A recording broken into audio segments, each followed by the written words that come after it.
आदाब नाज़रीन, आप देख रहे हैं गुलिस्तान न्यूज़। 12 बज चुके हैं। उर्दू खबरनामा लेकर मैं आपका मेज़बान गौहर कुछ आपकी खिदमत में हाजिर। तफसीलात से पहले नजर डालते हैं सुर्खियों पर।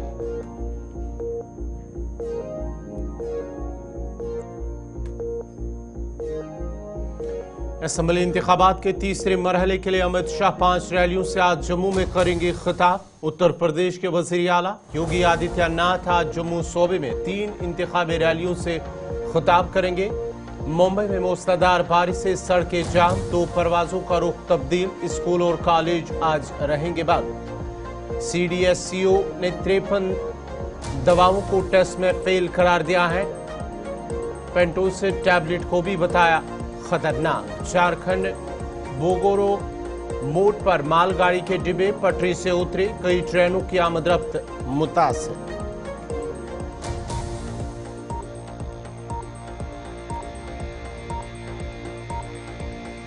हमारी सलामती को खतरा लाहक हुआ तो न्यूक्लियर हथियार इस्तेमाल करेंगे, रूसी सदर व्लादिमीर पुतिन का बयान। हिजबुल्लाह का तेल अवीव पर पहला मिसाइल हमले में मुसाद हेडक्वार्टर को बनाया गया निशाना। मशरिक वुस्ता में वसी जंग मुमकिन है लेकिन एक मौका भी है, जो बाइडेन का बयान। इजराइल को दिफा का हक हासिल लेकिन जंग तवील हो गई है, फ्रांसीसी सदर का बयान। और लेबनान में मुकम्मल जंग हुई तो ईरान लाताल्लुक नहीं रह सकता, अब्बास इराक्ची का बयान।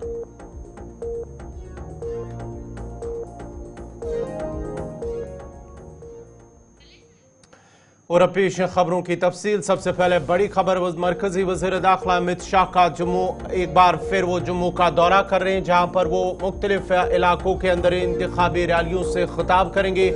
मरकजी वज़ीर दाखिला अमित शाह जम्मू कश्मीर में असम्बली इंतखाबात के तीसरे मरहले के लिए BJP की मुहिम के लिए आज वो जम्मू सूबे का दौरा कर रहे हैं। वज़ीर दाखिला जम्मू में 5 रैलियों से खिताब करने वाले हैं। दौरे के दौरान वज़ीर दाखिला सिनैनी में एक रैली से खिताब करेंगे और उधमपुर में भी एक मीटिंग करेंगे। उसके बाद वो बन्नी और जसरोटा में रैलियों से खिताब करेंगे और दिन के इख्तिताम पर मढ़ में भी एक रैली से खिताब करेंगे। आपको बताते चले कि जम्मू कश्मीर में तीसरे मरहले की रायदी 1 अक्टूबर को होनी है और इससे पहले ही सियासी जमातों की जानिब से भी इंतखाबी तशहीर का सिलसिला काफी तेज भी हो गया। तीसरा मरहला अब 1 अक्टूबर को, लेकिन उससे पहले वज़ीर दाखिला अमित शाह का एक और जम्मू दौरा और उसके साथ साथ ही मुख्तलिफ सियासी लीडरान जमातों की जानिब से इंतखाबी तशहीर तेज कर दी गई है।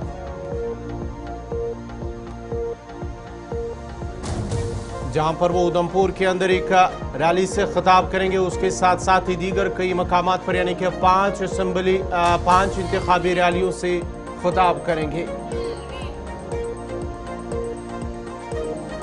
मरकजी वज़ीर दाखिला का आज जम्मू दौरा, जहां पर वो मुख्तलिफ मकामात पर इंतखाबी रैलियों से खिताब करेंगे।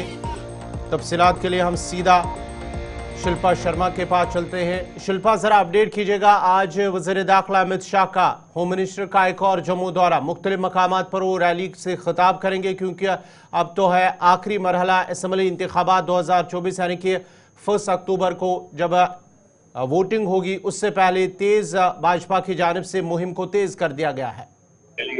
जी बिल्कुल, देखिए तीसरा और आखिरी चुनाव को लेकर इस समय राजनीतिक का माहौल काफी ज्यादा गरमाया हुआ है और लगातार भारतीय जनता पार्टी के स्टार कैंपेनर्स जो है वो पहुंच रही हैं। और आज गृह मंत्री अमित शाह, जिन्होंने आज चनैनी में जो है वो पहुंच के और वहां पर उन्होंने रैली की और पोजीशन में वो उधमपुर की मोदी ग्राउंड में पहुंचेंगे, जहां पर वो आम जनता को और साथ ही साथ अपने कार्यकर्ताओं को जो है वो संबोधित करेंगे। और उसके बाद आपको बता दें कि बनी में जो है वो आम जनता को संबोधित करेंगे। उसके बाद जसरोटा बरवाल मोड़ में पहुंचेंगे और उसके बाद उनकी आखिरी रैली जो है वो मढ़ में होने वाली है, स्पोर्ट्स ग्राउंड में। लेकिन उसी के साथ साथ अगर मैं बात करूं, जिस प्रकार से उत्तर प्रदेश के चीफ मिनिस्टर योगी आदित्यनाथ की भी जो है वो आज 3 जनसभाएं हैं, जो कि कुछ ही क्षण में वो छम पहुंचेंगी और छम में एक बहुत बड़ा जनसभा जो है वो वहां पर आयोजित किया गया है। आम जनता को, कार्यकर्ताओं को जो है वो संबोधित करेंगे। उसके बाद रामगढ़ में उनकी रैली है और उसी के साथ साथ आरक्षिता में भी अपने कैंडिडेट का प्रचार करते हुए जो है वो नजर आएंगे। लेकिन उसी के साथ इस समय आप देखिए union cabinet minister Smriti Irani, जिनकी कुछ स्वागत होगी और एक बहुत बड़ी रैली जो है वो बहुत शॉर्ट में वो करने वाले हैं। तो लगातार star campaigner Bharatiya Janata party के तीसरे टर्म को लेकर जो है वो काफी ज्यादा सीरियस नजर आ रही है और जीत और ताकत यहाँ पर जो है वो पहुंची जा रही है, क्योंकि सरकार के भारी से भारी मतदान जो है वो जम्मू, कठुआ, सांबा और साथ ही साथ उधमपुर से जो है वो हासिल किया जा सके। देखिए, गृहमंत्री अमित शाह का जो है वो इससे पहले भी दौरा रह चुका है और वो फिर से चेन्नई जिस प्रकार से उन्होंने आमजनता को संबोधित किया, जहाँ पे बलवंत सिंह मनकोटिया जो कि जिन्होंने बीजेपी ज्वाइन की थी और वो बात जो है वो वहाँ से एमएलए भी रह चुकी है और इसी चलने को उधमपुर के मोदी ग्राउंड में पहुंचेंगे। तो कुल मिलाकर अगर हम बात करें तो इस समय देखिए भारतीय जनता पार्टी जो है वो पूरी तरीके से जीत और मैनेज कर रही है, ताकत झोंक रही है कि भारी से भारी मतदान जो है वो इन्हें इन जिलों से जो है वो प्राप्त हो सके। बहुत बहुत शुक्रिया शिल्पा शर्मा, तफसीलात फराम कर रही थी। जहाँ पर आज मरकज़ी वज़ीर दाखिला अमित शाह जम्मू के दौरे पर होंगे, जम्मू सूबा, जहाँ पर वो 5 इंतखाबी रैलियों से खिताब करेंगे। उधमपुर भी जाएंगे वो, जहाँ पर ये तस्वीरें जो हैं ये उधमपुर की हैं, जहाँ पर वो खिताब करेंगे। और उसके साथ साथ ही बन्नी और जसरोटा में भी जो इंतखाबी रैलियाँ हैं वहाँ से खिताब करेंगे और दिन के इख्तिताम पर वो मड़ में भी एक इंतखाबी रैली से खिताब करेंगे। आपको बताते चले कि जो 1 अक्टूबर को 1 अक्टूबर को अब जम्मू कश्मीर असम्बली इंतखाबात का जो तीसरा और आखिरी मरहला होगा, इससे कबल और इस सिलसिले में जो मुख्तलिफ सियासी जमातें हैं जम्मू कश्मीर के अंदर, उनकी जानिब से इस इंतखाबी तशहीर को तेज़ कर दिया गया है। अब कुछ ही दिन बचे हैं जब आखिरी मरहला होगा असम्बली इंतखाबात का, लेकिन आज वज़ीर दाखिला का जम्मू का अहम दौरा माना जाता है, जहाँ पर वो 5 इंतखाबी रैलियों से खिताब करेंगे।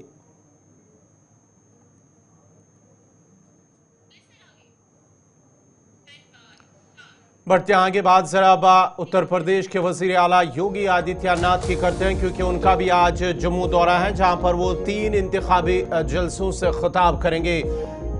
उत्तर प्रदेश के वजीर आला योगी आदित्यनाथ का भी आज जम्मू दौरा है, जहां पर एक ही दिन में वो 3 जलसे करने के बाद शाम को वापस लखनऊ जाएंगे और जम्मू कश्मीर में जारी जो असम्बली इंतखाबात हैं, वजीर आला योगी आदित्यनाथ 3 अजला में जलसों से खिताब करेंगे। और आज जब वो पहुंचेंगे उसके साथ साथ ही वो छम जिला के आर्मी ग्राउंड में मुनक्कदा जलसाम से खिताब करेंगे। उसके साथ साथ ही रामगढ़ जाएंगे, जहां दोपहर को गढ़वाल ग्राउंड में एक इंतखाबी जलसे से खिताब करेंगे और तीसरी रैली जम्मू साउथ के बाना सिंह स्टेडियम में मुनक्कद होगी, जहां पर उत्तर प्रदेश के वज़ीर आला योगी आदित्यनाथ वहां पर खिताब करेंगे। यानी कि असम्बली इंतखाबात का जो तीसरा मरहला है, इस सिलसिले में भारतीय जनता पार्टी की जानिब से जो इंतखाबी तशहीर है उसको तेज़ कर दिया गया है। एक बार फिर जहाँ वज़ीर दाखिला, मरकज़ी वज़ीर दाखिला अमित शाह जम्मू के दौरे पर, वहीं पर उत्तर प्रदेश के वज़ीर आला योगी आदित्यनाथ भी आज जम्मू के दौरे पर, जहाँ पर वो 3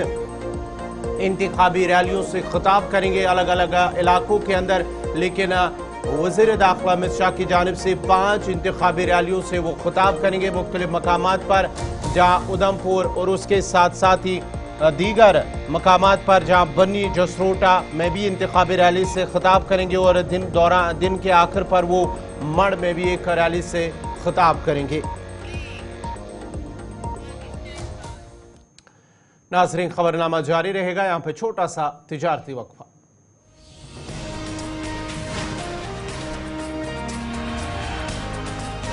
ब्रेक के बाद आपका दोबारा खैर मकदम है। अब जरा बढ़ते आगे, बात जरा सदर हिंद की करते हैं। उनका आज सियाचिन बेस कैंप का दौरा है, जहां पर सदर द्रौपदी मुर्मू आज सियाचिन बेस कैंप का दौरा कर रही है, जहां पर वो तैनात फौजियों के साथ बातचीत करेंगी। और इससे पहले सदर मुर्मू सियाचिन का दौरा करने वाले मुल्क के तीसरे सदर होंगे।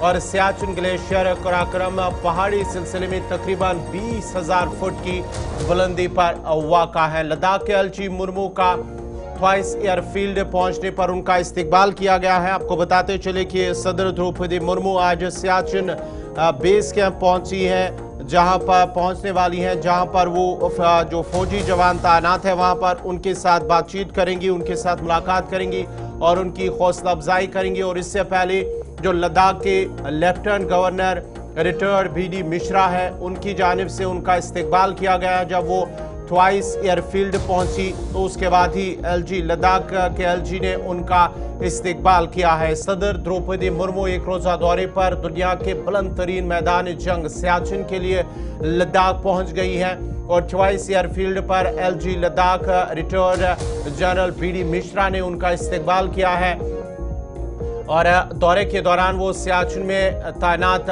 फौजियों से बातचीत करेंगी और एक रोजा दौरे पर सियाचिन बेस कैंप का दौरा करने वाले वहां पर तैनात फौजियों से बातचीत करेंगी। सदर गुज़िश्ता साल अक्टूबर में भी सियाचिन का उन्होंने दौरा किया था और मुख्तलिफ प्रोग्रामों में उन्होंने शिरकत की थी। और आपको बताते चले कि इससे पहले जो मुल्क के सदर आंजानी डॉक्टर APJ अब्दुल कलाम ने अप्रैल 2004 में सियाचिन का दौरा किया था। उसके बाद ही मई 2018 में रामनाथ कोविंद, जो साबिक सदर रामनाथ कोविंद, उन्होंने दौरा किया था और अब जहां पर उन्होंने फौज का जो बेस कैंप है वहां पर फौजी जवानों से बातचीत की है। अब ये तीसरी सदर मुल्क की जो सियाचिन का दौरा करने वाली है, दौरा कर रही है और जहां पर वो तैनात फौजी जवानों से बातचीत करेगी, उनकी हौसला अफजाई करेगी। और ये सियाचिन ग्लेशियर पर 20,000 फुट की बुलंदी पर वाक़ा है।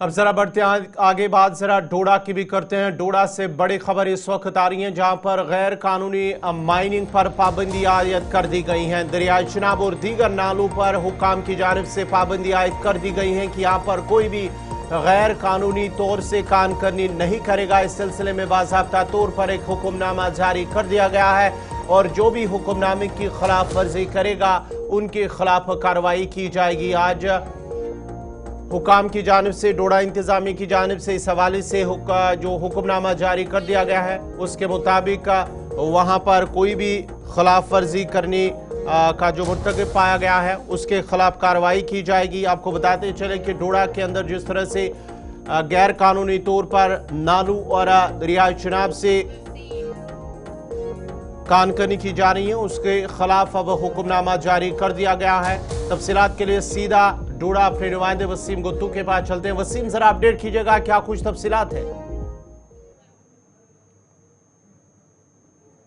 खित्ते से आ रही थी, चाहे हम डोडा, भद्रवा या बाकी सारे एरियाज की बात करें। ठाठरी के इलाके के अंदर आपने देखा था कुछ दिन पहले प्रोटेस्ट हुआ था, जिन लोगों का ये माना था कि कुछ लोगों को यहाँ पे माइनिंग दी जा रही करने और कुछ लोगों को नहीं दी जा रही करने।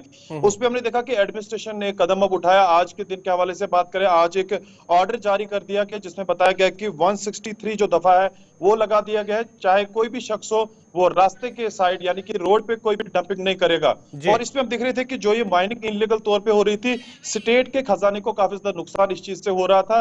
और इनलीगल तौर पे हम देख रहे थे, इससे पहले जो डिप्टी कमिश्नर हुआ करते थे वो खुद रात के टाइम, हालांकि रात के टाइम अक्सर हम देखते थे कि इस तरह की इनलीगल तौर पे माइनिंग की जाती थी और उसके बाद उन लोगों को छोड़ा जाता था। अब हम देख रहे थे कि एडमिनिस्ट्रेशन इस पे काफी तरीके से इन लोगों पे कानूनी कार्रवाई कर रहे थे, अलग अलग एरियाज में जाके खुद छापामारी कर रहे थे। जो पहले डिप्टी कमिश्नर हुआ करते थे, मुझे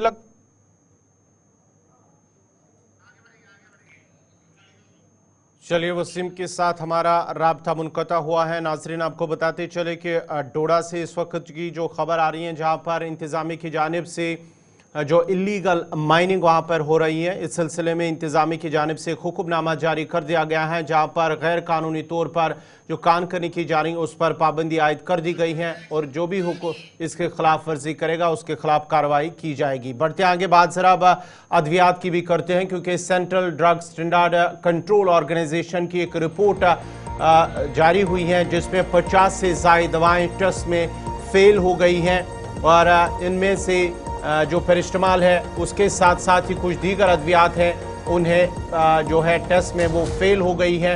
उन्हें उन टैबलेट को ख़तरनाक करार दिया गया है। उनमें BP, ज़ियाबतीस और विटामिन की कुछ अहम दवाएं शामिल हैं। ये हुकाम की जानिब से जो CDSO उनकी जानिब से ये इंकिशाफ हुआ है। CDSCO जो central drugs standard control organisation है, उन्होंने एक फहरिस्त जारी की है जिसमें तकरीबन 4 दर्जन दवाओं को मयार के टेस्ट में फेल करार दिया गया है और इनमें BP, ज़ियाबतीस और विटामिन की कुछ अहम दवाएं भी शामिल हैं।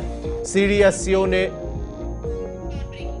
जिन दवाओं को टेस्ट में फेल बताया है उनमें दर्द दूर करने वाली कुछ अद्वियात भी शामिल हैं जिन्हें टेस्ट में फेल करार दिया गया है। और एक फहरिस्त लंबी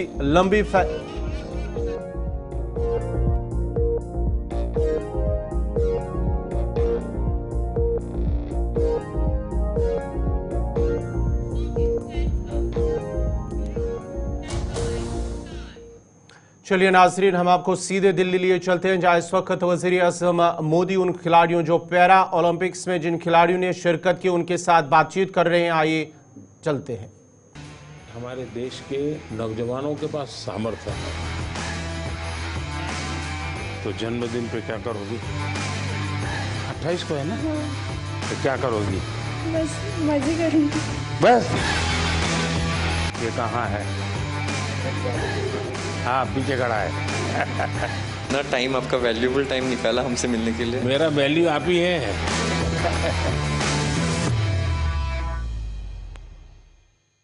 सर, ये फर्स्ट टाइम इंडिया ने दोनों गोल्ड मेडल जीते और टीम ने जिस तरीके से प्रदर्शन किया है वो बहुत ही बढ़िया था। मतलब 22 में से 21 पॉइंट बॉयज ने और 22 में से 19 पॉइंट गर्ल्स ने, सो टोटल 44 में से 40 पॉइंट हमने लिए। इतना बढ़िया प्रदर्शन आज तक पहले कभी नहीं हुआ, कभी नहीं। वहां पर क्या माहौल था? पहली बार हम जीते, सब लोग हमारे लिए भी खुश हो गए बहुत, क्योंकि हमने इतना खुशी मनाया। तो सबने एक्चुअली हर अपोनेंट्स ने भी आके हमें बधाई दी और हमारे लिए एक्चुअली खुश हो गए, even our opponents also. Sir, हमने देखा है कि लास्ट कुछ सालों में बहुत सारे जो स्पेक्टेटर्स है वो बहुत रूट कर रहे थे कि दूर दूर से वहां पे सिर्फ देखने आए थे ये मैच को, जो पहले मेरे हिसाब से इतना नहीं होता था। तो आई थिंक चेस की भी काफी पॉपुलैरिटी बढ़ गई, तो हमें देख के बहुत अच्छा लगा कि रूट कर रहे हैं। थोड़ा प्रेशर भी होता था, बट इतना हमें सपोर्ट कर रहे, वो एक अच्छा फीलिंग था। और जब हम जीते तब इंडिया ऐसे सब रूट कर रहे थे। इस बारी 180 कंट्रीज पार्टिसिपेट करी थी, बल्कि जब चेन्नई में ओलंपियाड हुआ था हम बोथ इंडिया टीम हम ब्रॉन्ज जीते थे। वुमेन टीम का लास्ट मैच यूएसए से हुआ था जो हम हार गए थे और हमारे हाथ से गोल्ड चला गया था उस टाइम। तो हम फिर से उनके साथ इस बार खेले। फिर इस बार हम बहुत ज्यादा मोटिवेटेड थे कि इस बार इंडिया को गोल्ड लाना ही है, इसको हराना है, इनको हराना ही है। वो मैच फाइनली बहुत क्लोज था और ड्रॉ में फिनिश हुआ, but we went on to win the gold sir. पर हम इस बारी अपनी कंट्री के लिए जीत कर ही वापस आने वाले थे और कोई सेकंड वे नहीं था। नहीं, ये मिजाज होता है तभी तो विजय मिलता है। लेकिन जब इतने नंबर आ गए, 22 में से 21 और 22 में से 19, तो बाकी खिलाड़ियों का या बाकी लोग जो इस खेल को ऑर्गेनाइज करते हैं उनका क्या रिएक्शन था? Sir, I think Gukesh wants to answer that, but I just want to say one thing कि उसमें हमने इतनी कन्विंसिंगली जीता, स्पेशली ओपन टीम में ऐसे लग रहा था कि कोई पास भी नहीं आ सकता है। और हमारी वुमेन टीम में हम पहले 7 मैचेस जीतते गए, फिर थोड़ा छोटा सा सेटबैक आया, हमने रेजिलियंस दिखाई, हम वापस आए। पर हमारी ओपन टीम ने तो सर, मतलब मैं क्या ही बताऊं, I think Gukesh being on board 1 was better to answer that, पर वो भाग के ले गए। Yeah, this experience was really a great team effort. Every single one of us was in like excellent form, and we were all super motivated because in the 2022 Olympiad we were very close to winning the gold medal. But then there was one game which I had played and I could have won, which would have guaranteed gold medal. I unfortunately lost that game. And it was heartbreaking for everyone. So this time we were all super motivated, and from the start we were like, we are going to win this for the team, and yeah, really glad. अच्छा, आपने कभी ये सोचा है कि कभी AI का उपयोग करके आप लोग अपनी गेम को करेक्ट कर सकते हैं या दूसरे की गेम को समझ सके? Yes, sir. With AI, the chess has evolved. There has been new technology, and the computers have become much stronger now. And it is showing a lot of new ideas in chess, and we are still learning from it. And I think there is a lot to learn from it. Sir, I think अभी ऐसा हो गया है कि AI के tools सबको available हो गए क्योंकि डेमोक्रेटाइज हो गया है, और अभी हम जरूर प्रिपरेशन में यूज करते हैं। बताइए। कुछ नहीं सर, द एक्सपीरियंस तो बहुत कुछ नहीं, ऐसे ही जीत लिए। ऐसे ही आ गया, गोल आ गया। नहीं सर, ऐसे नहीं आ गया, तो- बहुत मेहनत किया है। आई थिंक मेरे सारे टीममेट्स ने, इवन मेंस ने बहुत हार्ड वर्क किया है to finally get to the stage. मैंने देखा आप में से कईयों के पिता माता डॉक्टर है। पेरेंट्स दोनों डॉक्टर है और मेरी बहन भी डॉक्टर है। हैं? तो जब मैं बचपन में उन्हें दिखता था कि उनको कभी रात को 2 बजे फोन आ गया पेशेंट का, जाना पड़ता था, मुझे लगा मैं जो करियर लूंगा थोड़ा और स्टेबल लूंगा, पर मुझे लगा नहीं था स्पोर्ट्स में और दौड़ना पड़ेगा। सर मैंने हमेशा देखा है कि आप हर स्पोर्ट और हर स्पोर्ट पर्सन को इतना इनकरेज करते हैं और इतना सपोर्ट करते हैं। मुझे ऐसा लगता है कि आपका स्पोर्ट्स से बहुत बड़ा लगाव है, हर एक स्पोर्ट से, और मैं उसकी स्टोरी जानना चाहती हूँ। ऐसा क्यों? मैं आपको बताता हूँ। मैं ये इतना समझता हूँ कि कोई देश विकसित बनता है तो सिर्फ खजाने से नहीं बनता है कि उसके पास कितने पैसे हैं, कितने उद्योग हैं, जीडीपी कितना, इतने से नहीं बनता है। हर फील्ड में वो दुनिया में महारत होनी चाहिए। अगर फिल्म इंडस्ट्री है तो मैक्सिमम ऑस्कार हमारे यहाँ कैसे आते हैं। अगर साइंटिस्ट हैं या और किसी फील्ड में तो मैक्सिमम नोबेल हमारे पास कैसे आते हैं। वैसे ही खेल में भी मैक्सिमम गोल्ड हमारे बच्चे कैसे लाएं। ये जब होता है इतने सारे वर्टिकल, तब देश महान बनता है। मैं जब गुजरात में था तब भी मैं एक खेल महाकुंभ चलाता था। लाखों बच्चे खेलते थे उसमें, तो मैं बड़ी आयु के लोगों को भी खेलने के लिए प्रेरित करता था। तो उसमें से अच्छे बच्चे आगे आने लग गए। मेरा ये विश्वास है कि हमारे देश के नौजवानों के पास सामर्थ्य है। दूसरा मेरा मत है कि देश में समाज जीवन का जो अच्छा वातावरण बनाना है, तो स्पोर्ट्समैन स्पिरिट जिसको कहते हैं, वो सिर्फ स्पोर्ट्स के खिलाड़ियों के लिए नहीं है, वो कल्चर होना चाहिए, समाज जीवन में कल्चर होना चाहिए। हर रोज इतने बड़े बड़े डिसीजंस लेते हैं, तो आप क्या एडवाइस करेंगे हमारे लिए कि ये प्रेशर सिचुएशंस कैसे टैकल कर सकते हैं? देखिए, कोई भी खेल क्यों ना हो, कोई भी एक्टिविटी क्यों ना हो, फिजिकल फिटनेस बहुत मैटर करती है जी। में से बहुत लोग होंगे जो फिजिकल फिटनेस के लिए आपकी ट्रेनिंग होती होगी, आपके लिए खान पान के लिए बताया जाता होगा, भाई ये चीज़ें खाइए, ये चीज़ें खेलने से पहले इतना खाइए, मत खाइए, सब बताया जाता होगा आपको। मैं समझता हूं कि अगर हम इन चीज़ों की आदत अगर डेवलप करते हैं तो इन सारी समस्याओं का पचा जाते हैं। देखिए, डिसीजन मेकिंग के लिए आपके पास बहुत इंफॉर्मेशन होनी चाहिए, बहुत इंफॉर्मेशन, और पॉजिटिव नेगेटिव सब होनी चाहिए। आपको पसंद आता है ऐसा ही सुनने का आदत लगती है, मनुष्य का स्वभाव होता है, जो अच्छा लगता है वही सुनता है, तो वो फिर डिसीजन में गलती होती है। लेकिन आप हर प्रकार की चीज को सुनते हैं, हर प्रकार की चीजों को जानने का प्रयास करते हैं और खुद एनालाइज करते हैं, और कहीं समझ नहीं आए तो बिना संकोच किसी जानकार को पूछते हैं, तो फिर आपको कठिनाई कम आती है। और मैं मानता हूं कि कुछ तो अनुभव से आ जाता है, और जैसा मैंने कहा कि योगा, मेडिटेशन, इसकी सचमुच में बहुत ताकत है जी।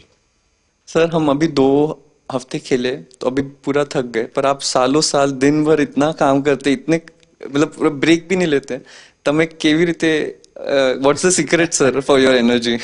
आप इतना जानते हो, and then also you are open to learning and open to the world, और आप हमेशा हर स्पोर्ट पर्सन को आई थिंक इतने जोश से भर देते हो टू परफॉर्म। और मैं आपसे पूछना चाहती हूँ कि अगर आप हम सबको एक एडवाइस देना चाहो, आप जहाँ चेस को देखना, शतरंज को देखना चाहते हो। देखिए, ऐसा है, जीवन में कभी संतोष मत मांगिए, सेटिस्फेक्शन नहीं होना चाहिए किसी चीज का, वरना फिर नींद आना शुरू हो जाता है। तभी आप 3 घंटा सोते हैं सर। आप सिर्फ 3 घंटा सोते हैं। हमारे भीतर एक भूख रहनी चाहिए, बहुत कुछ नया करने की, कुछ ज्यादा करने की। हम लोग सभी टूर्नामेंट तभी जीते थे, और हम लोग बस में से आ रहे थे और आपका स्पीच हम लोग लाइव देख रहे थे, और आपने वहां पे अनाउंस कर दिया वर्ल्ड में कि भारत ने ये ऐतिहासिक 2 गोल्ड मेडल जीते और हम सब लोग उस टाइम साथ में बसते। हमें इतनी खुशी हुई सबको कि आपने ये आपके स्पीच में अनाउंस कर दिया पूरे दुनिया के सामने। मैं 98 में मैंने फर्स्ट ओलंपियाड खेला और उस टाइम पे गैरी कास्परोव, कार्पोव ये सब लोग खेलते थे और हम लोग उनका साइन लेने के लिए दौड़ते थे, ऑटोग्राफ। इंडिया का तब रैंकिंग बहुत नीचे था और इस टाइम पे जब मैं कोच बन के गया था और मैं देखता था कि गुकेश आ रहा है, प्रज्ञानंद आ रहा है, अर्जुन आ रहा है, दिव्या आ रही है, हरिका आ रही है और लोग उनका साइन लेने के लिए अब दौड़ रहे हैं। तो ये जो बदलाव और ये जो कॉन्फिडेंस नए फील्ड में आया है नए बच्चों में, आई थिंक वो आपका जो विजन है कि इंडिया नंबर 1 होना चाहिए, आई थिंक ये बदलाव आ रहा है। So thank you so much. आपने इतने शॉर्ट नोटिस में, आप यूएस में थे और आपने इतना टाइम, आपका वैल्यूएबल टाइम निकाला हमसे मिलने के लिए। हम बहुत भी मोटिवेट हो गए। मेरा वैल्यू आप ही है।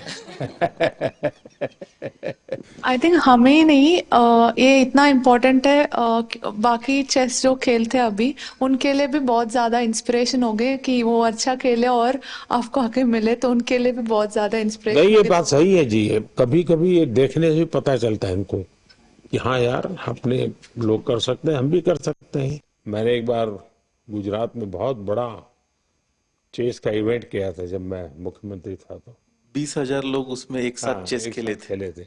और सर उसमें उस टाइम पे इसमें से बहुत सारे लोग चेस नहीं खेलते थे। नहीं, तब तो इनमें से कईयों का जन्म भी नहीं हुआ होगा जी। तब भी लोगों का आश्चर्य होता है क्या मोदी जी ये कर रहे। अच्छा, 20,000 को जब बिठाने की जगह भी चाहिए, तो बहुत बड़ा पंडाल बनाया था मैंने। तो हमारे अफसर लोग भी कहते थे साहब अब ये इसके लिए इतना खर्चा। मैंने कहा इसी के लिए खर्चा करूंगा मैं। इसे आपने जब इतना मुझे एनकरेज किया ये, तो मैं इतना खुश हो गई थी कि मैंने कहा अब तो मुझे पूरी जान लगा देनी है चेस में और मुझे अब तो इंडिया के लिए हर समय मेडल जीतने हैं। और मुझे मतलब मैं तब बहुत ज्यादा ही खुश थी। और फिर तब आपने तो उसी में थी तुम। हाँ। और ये तब आपने साइमन, तो आपने सुना कि किस तरीके से दिल्ली में प्रधानमंत्री नरेंद्र मोदी ने अपने आवास पर इन सभी चेस प्लेयर से जो है मुलाकात की और इनकी शानदार उपलब्धि के लिए इन्हें बधाई भी दी और साथ ही साथ इनके साथ तस्वीरें भी जो है खिंचवाई गई। और आप देख सकते हैं तस्वीरों में किस तरीके से ये सभी चेस प्लेयर जो है आज प्रधानमंत्री नरेंद्र मोदी से वार्तालाप कर रहे थे। और आपको बता दें कि इनके शानदार इस प्रदर्शन में जो प्रधानमंत्री हैं उन्होंने इनको बधाई दी और साफ तौर पर काफी खुश जो है ये चेस प्लेयर नजर आए जब इन्होंने पीएम मोदी से बात की। चलिए, खबरों का सिलसिला ऐसे जारी रहेगा, लौटते एक छोटे से ब्रेक के बाद।